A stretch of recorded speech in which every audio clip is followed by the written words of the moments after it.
Why is that obsession about Haiti? It's a poor country. That's not the only poor country in the world. Why? I think that's the question we need to try to answer or to get answers for.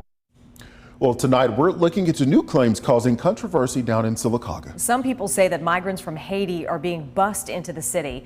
WVTM 13's Magdala Lusant traveled to Sylacauga to speak to city officials.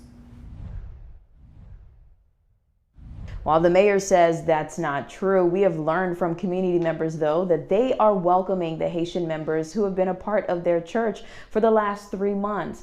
They're working now to learn Haitian Creole, and that will happen at the end of this month. They're already on the roll with it by knowing the words, Jésus remeu. The First Baptist Church of Sylacauga has a new mission at its front steps. This took us by surprise, just like it took everyone else by surprise. And so we're just sort of responding to it and trying to minister the best we can. For Pastor Rick Patrick, it's welcoming the new Haitian migrants who attend Sunday service every week. When we talk about legal immigration and illegal immigration and what the rules are and where someone is to be resettled and all of that. So that's a conversation for City Hall. The conversation for church is Jésus renmen u. Jesus loves you. And that's what we're trying to do. Last week in a city council meeting, people were upset, demanding answers about an influx of legal immigrants in the area and that Haitians are being bused to Sylacauga.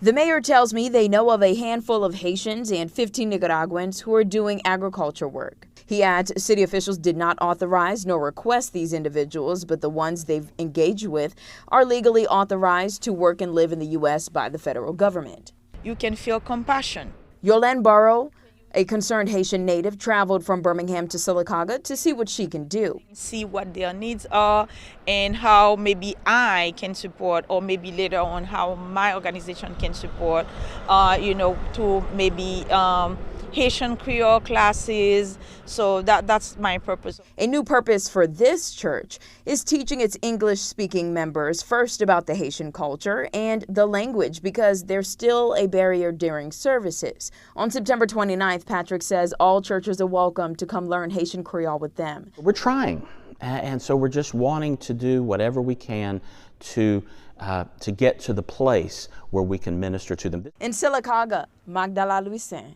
WVTM 13.